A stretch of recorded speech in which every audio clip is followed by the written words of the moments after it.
자, 이번 이야기부터는 이인철 참 좋은 경제연구소장과 함께하겠습니다. 소장님 안녕하십니까? 네. 어서 오십시오.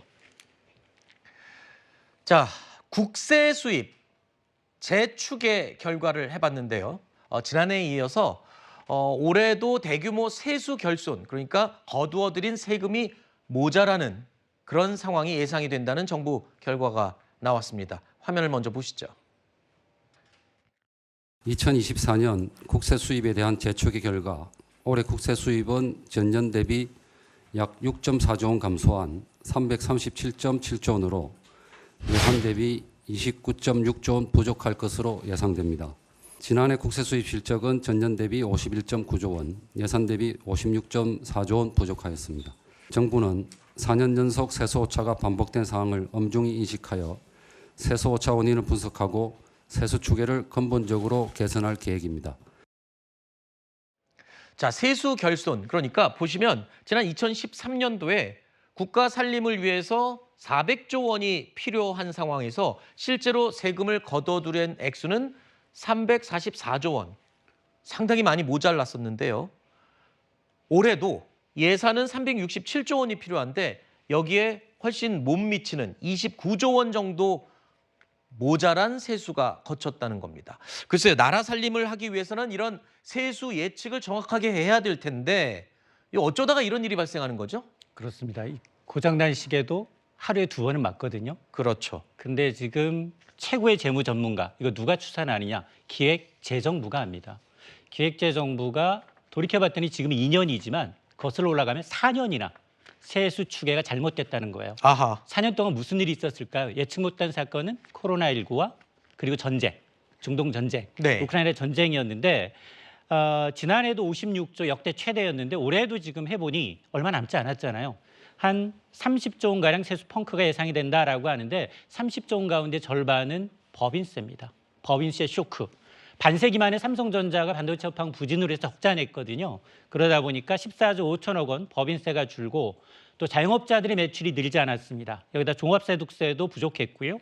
또 부동산 거래가 급감하면서 양도세도 적게 거쳐서 자 이러다 보니까 국회에서는 지금 세수 결손 반복되니까 기재부 차라리 이거 세수 측이 혼자 하지 말아라 라는 얘기가 나오고 있습니다. 저렇게 세수가 결손되면 나라 살림하는 돈이 일단 부족해지는 건데 우리 국민들한테 끼치는 영향은 대표적으로 어떤 것들이 있을까요? 저 세수 추계를 근거로 해서 중앙 정부와 지방 정부로 이제 나눠서 쓰는 돈이기 때문에 이미 쓸 돈은 정해져 있습니다. 그렇죠. 그러면 30조 원, 56조 원 재원 필요한데 어떻게 해서 조달할 거냐가 아하. 관건이거든요. 자 이러다 보니 지금 소득세, 법인세 40%는 지방 정부로 가야 되는데 당장 12조 원 올해 지방 정부로 가지 못합니다. 그럼 지방 정부들은 앞으로 예산이 부족해서 많은 어려움을 겪을 수밖에 없겠네요. 맞습니다. 이러다 보니 정부의 입장은 뭐냐? 야, 그러면 국채를 발행해서 빚을 내든가 아니면 국회의 동의를 얻어서 추가 경정 예산을 편성해야 되는 게 아니냐라는 얘기가 나올 수밖에 없는데 그러나 현 정부는 작은 정부, 가능한 한 재정 적자를 내지 않겠다는 거거든요. 네. 이 두 개를 부인하고 있습니다.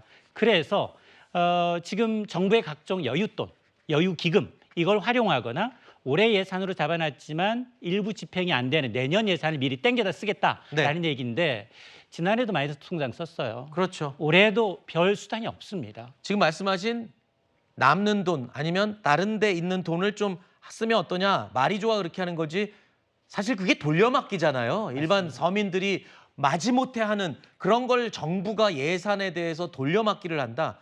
이건 정말 문제가 있다라는 지적이 나오고 있는데요. 근데 보시면요. 아까 세금 부족 항목 그 그래프 표를 다시 한번 보시겠습니다. 법인세 수입이 굉장히 많이 부족했었다. 이건 기업들이 경기가 안 좋으니까 돈을 벌지 못해서 특히 중소기업들도 세금을 많이 못 냈다고 해요. 그래서 법인세에서 상당히 많은 이 세수 펑크가 났는데 저 밑에 보시면요. 부가세는 오히려 플러스예요. 맞습니다. 자, 부가세는 돈 많은 사람, 대기업, 영세한 사람, 못 사는 사람도 똑같이 내는 게 부가세 아닙니까? 맞습니다. 그럼 결국 국민들 주머니에서 나온 돈으로 메꾼 거네요. 맞습니다. 이제 매출이나 이제 소득과 연관된 법인세 그리고 소득세는 줄었습니다. 근데 유독 눈에 두드러지게 부가가치세만 늘었어요. 이건 전 국민이 내는 그림자 조세라고 합니다. 물가가 오르면 우리가 어쩔 수 없이 내는 거잖아요. 다. 맞습니다. 물가가 오르면 자동적으로 10%는 부가세가 포함이 돼 있거든요. 이러다 보니까 국회에서는 이제 부자 감세 때문에 오히려 이제 서민들이 세금 덤터기를 쓰고 있다라는 지적이 나왔는데 이에 대해서 정부는 뭐라고 얘기하고 있느냐? 감세 부분이라는 건 이미 예산안에 반영됐기 때문에 그것만이 이유는 아니다라고 해명을 하고 있지만 해명이 2% 부족합니다. 자, 왜 제가 그 말씀을 드렸냐면요. 안 그래도 물가 올라갖고 우리 서민들, 온 국민들이 지금 많이 힘든 시기입니다. 근데 최근에는 김장철을 앞두고 배추값이 한 포기에 2만 원을 넘는 일까지 벌어지고 있죠. 장바구니 물가가 지금 어마어마합니다. 일단은 글쎄요, 뭐 물가가 오른 것, 뭐 여러 가지 원인이 있겠지만 날씨 원인도 있다고 그래요. 맞습니다. 근데 채소값이 왜 이렇게 많이 오르는 겁니까 도대체? 기억하실 거예요. 지금 정부가 28개 품목에 대해서는 담당 국장님이 계세요. 배추국장님 난리 났습니다.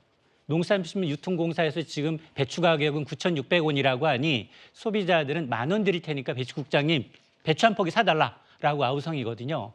실제로 보면 이제 이 농산물 가격이 많이 치솟은 건 폭염 날씨 때문인데요.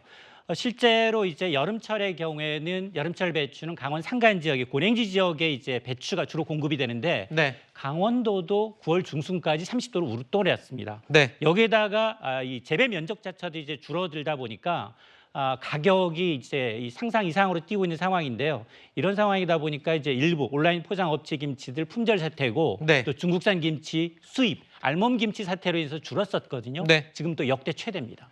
자, 일단 일반 공장에서 만드는 김치는 미리 배추를 사서 만든 거기 때문에 사람들 입장에서는 배추를 사서 먹기보다는 사 먹는 게 훨씬 이득이겠죠. 지금 다 동이 났다는 겁니다.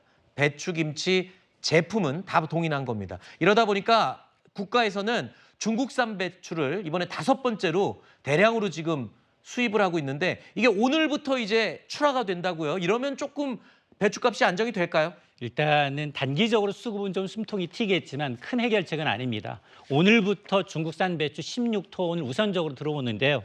이거 배급되는 게 가정용이 아니라 일반 식당, 외식업체, 여기다 식자재 업체나 김치 수출 업체로 갑니다.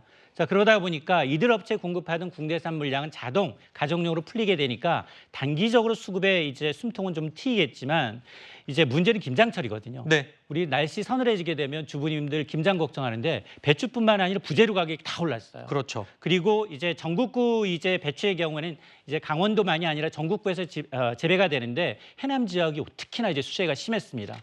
자, 그래서 정부는 아마 그래도 10월과 12월 사이에 이제 출하되는 가을 배추가 좀 풀리면 네. 김장철 배추 가격은 좀 안정되지 않겠느냐라고 기대를 하고 있는데 관건은 또 날씨고요.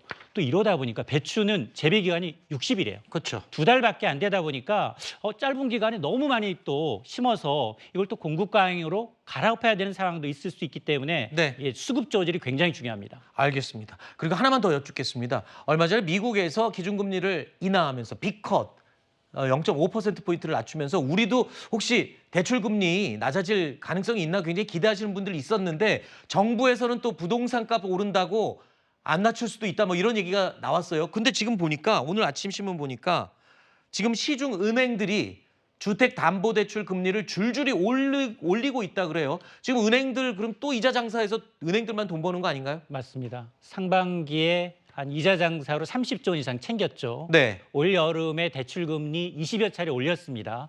이것도 부족해서 미국이 B컷 예상외로 0.5%포인트 금리를 인하했습니다. 이렇게 금리를 인하하면 따라서 우리나라의 지표금리도 따라서 떨어져야 정상인데 그런데 지금 뭐 우리은행을 비롯해서 NH농협은행, 신한은행 이번 달, 다음 달 주택담보대출 적게는 0.2%포인트 추가로 올린다는 겁니다. 아이고. 자, 이러다 보니까 아니 금융당국이 가계대출 총량 규제를 한 것일 뿐인데 오히려 눈 감아주니 은행권이 이자 장사하는 게 아니냐라는 지적이 나오고 있습니다. 네.